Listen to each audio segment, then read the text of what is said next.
नमस्कार नमस्कार दोस्तों किसी ने क्या कमाल की बात कही है कि लगातार मिल रही असफलताओं से हमें निराश नहीं होना चाहिए। क्यों? क्योंकि कई बार गुच्छे की सभी चाबियां जो ताला नहीं खोल पाती हैं, कई बार अंतिम चाबी जो होती है वो उस ताले को खोल दिया करती है।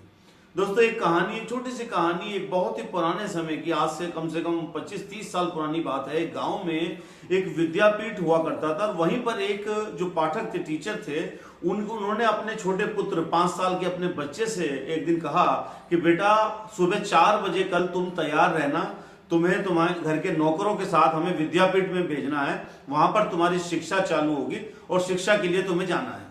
और उन्होंने साथ साथ उसको ये बात भी कही कि जब तुम्हें घर के नौकर घोड़े पे बिठाकर ले जा रहे होंगे तो तुम्हें पीछे मुड़ के नहीं देखना है, क्योंकि हमारे परिवार की ये परंपरा रही है कि जब भी किसी को ऐसे पढ़ने के लिए या कहीं बाहर भेजा जाता तो वो पीछे मुड़ के नहीं देखता है। अगर पीछे मुड़ के तुमने देखा तो तुम्हारे लिए घर के सारे दरवाजे बंद हो जाएंगे। बच्चे ने सोचा ठीक है, गंभीर विषय है। बच्चे ने उस मन को अपने उस हिसाब से तैयार किया। अगले दिन बच्चा सुबह उठा तो जैसे कि पिताजी ने बताया था, घर के नौकर उसको घोड़े पे बिठा करके ले जाने लगे। अब जब वो घर नौकर उसको बिठा कर ले जा रहे थे तो रास्ते में बच्चा देख रहा था कि मुझे पीछे मुड़ के नहीं देखना है, अगर मैंने पीछे मुड़ा तो मेरे लिए सारे दरवाजे बंद हो जाएंगे। जो नौकर था साथ में, उसने भी उनको कहा कि बेटा पीछे आप मुड़ के मत देखिएगा, आपके घर की परंपरा है, अगर आपने पीछे देखा तो आपके घर के दरवाजे आपके लिए हमेशा के लिए बंद हो जाएंगे। तो बच्चा भी पूरा सख्त मन को कठोर करके बैठा रहा, उसने कोई पीछे मुड़ के नहीं देखा। और ठीक वो उसी तरह से जैसे बताया था अपने विद्यापीठ पहुंच गया। विद्यापीठ पहुंचते ही उसको वहां गुरुजी मिले।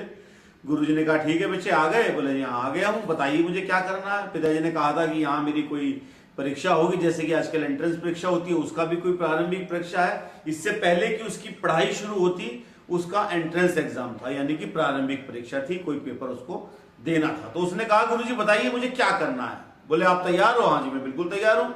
उन्होंने कहा आपको कुछ नहीं करना, आप चुपचाप जाकर के स्कूल के विद्यापीठ के प्रारंभिक जो द्वार है जहां से एंट्रेंस होता है वहां जाकर के बैठ जाइए, बैठे रहिए जब तक हम आपको कुछ ना कहें, तब तक आपको कुछ नहीं करना, चुपचाप मौन धारण करके वहां बैठ जाना है। तो बच्चे ने ठीक वैसे ही किया। वो जाकर के मुख्य द्वार पर पलोथी मारा और बैठ गया, ध्यान मग्न होकर आंखें बंद कर ली उसने। जब बच्चा वहां आंखें बंद करके ध्यान मग्न होकर बैठा हुआ था, उस दौरान वहां पर बहुत सारी मधुमक्खियां, इस तरह के कीड़े पतंगे आकर के उसके चेहरे पे चिपक रहे, पूरे शरीर को चिपके हुए हैं, लेकिन बच्चे का कोई ध्यान भटका नहीं, बैठा रहा। बहुत सारे बच्चे जो उस विद्यापीठ के थे वो भी आकर के वहां खेलने लगे, उन्होंने काफी हलचल शोर गुल मचाया, लेकिन उस बच्चे के ऊपर उसका कोई असर नहीं पड़ा। वो ध्यान मग्न जैसे गुरुजी ने कहा था वैसे के वैसे बैठा रहा। जब गुरुजी ने देखा कि बहुत देर हो गई है, बच्चा बैठा, उसका ध्यान भी नहीं टूटा, उसको इतनी सारी व्यवधाएं आई, कोई फर्क नहीं पड़ा, तो उन्होंने उसको बुलाया। बोले हम तुमसे बहुत प्रसन्न हुए, तुम जिस तरह से वहां बैठे रहे, इतनी सारी बाधाएं, इतने बच्चे आए, कीट पतंगे ये वो, आपको कई चीजों ने डिस्टर्ब करने की कोशिश की, लेकिन आप डिस्टर्ब नहीं हुए। हम आपसे बहुत प्रसन्न हैं, अब आपकी परीक्षा शुरू की जाएगी। दोस्तों ये छोटी सी कहानी हमें ये शिक्षा देती है कि जब भी हम किसी कार्य को करने के लिए निकलते हैं या कार्य प्रारंभ करते हैं या हमें किसी मंजिल तक पहुंचना होता है, तो हमें अपना ध्यान उस पर पूरी तरह से फोकस करना चाहिए, केंद्रित करना चाहिए।